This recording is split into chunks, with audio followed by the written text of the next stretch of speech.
Hello दोस्तों, आप सभी का स्वागत है आपके अपने चैनल रोचक स्टोरीज़ पर।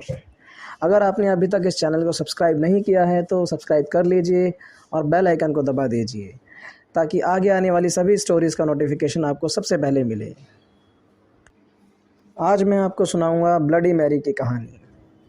इंग्लैंड की राजगद्दी साल 1509 से लेकर 1547 तक राजा हेनरी के हाथों में हुआ करती थी। राजा हेनरी की कई पत्नियां और एलिजाबेथ और मैरी नामक दो बेटियां थीं। इनमें से मैरी राजा की पहली पत्नी की बेटी थी। राजा हेनरी को मैरी ज़्यादा पसंद नहीं थी, इसलिए वो उसके साथ बुरा व्यवहार करते थे। मैरी महल के नौकरों के साथ महल का काम करती थी।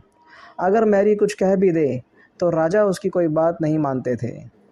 सन 1547 में जब राजा हेनरी की मौत हो गई तो प्रजा की इच्छानुसार 16वीं शताब्दी के दौरान हेनरी की पहली बेटी मैरी को इंग्लैंड की राजगद्दी दे दी गई। वह इंग्लैंड की रानी बन गई। उस समय इंग्लैंड के हालात बहुत अच्छे नहीं थे। इंग्लैंड कैथोलिक और प्रोटेस्टेंट इन दो धर्मों के बीच बंट गया था। उस समय दोनों धर्मों के लोगों के बीच जंग छिड़ी हुई थी। रानी मैरी चाहती थी कि पूरे इंग्लैंड में सिर्फ एक ही धर्म हो, लेकिन लोगों ने उसकी यह बात मानने से साफ इनकार कर दिया था। इससे नाराज़ होकर रानी ने उनकी बात ना मानने वालों को मौत की सज़ा देती थी। वह ऐसे लोगों को जिंदा भी जला देती थी। रानी मैरी की इस क्रूरता की वजह से इंग्लैंड के लोग उससे काफ़ी नफरत करने लगे। ऐसा भी कहा जाने लगा कि रानी मैरी कुंवारी जवान लड़कियों के खून से नहाती थी।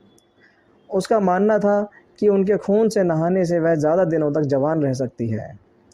कुछ सालों बाद रानी मैरी की शादी कर ली और कुछ समय बाद इंग्लैंड में एक खबर आई कि रानी मैरी गर्भवती है और जल्द ही उनके राज्य को नया राजा भी मिल जाएगा।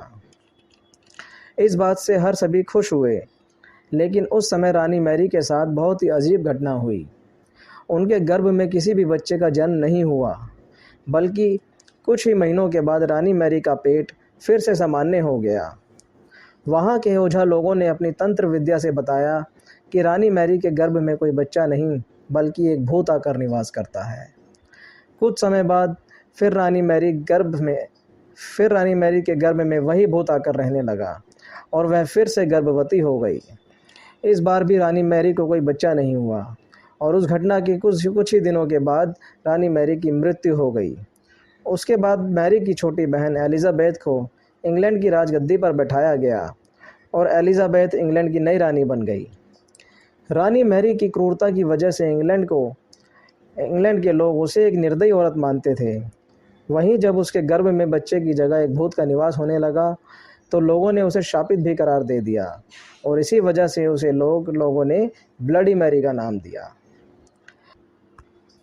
ब्लडी मैरी की कहानी से यह सीख देती है कि अपने निजी विचारों व सोच को लेकर दूसरे लोगों पर दबाव नहीं बनाना चाहिए।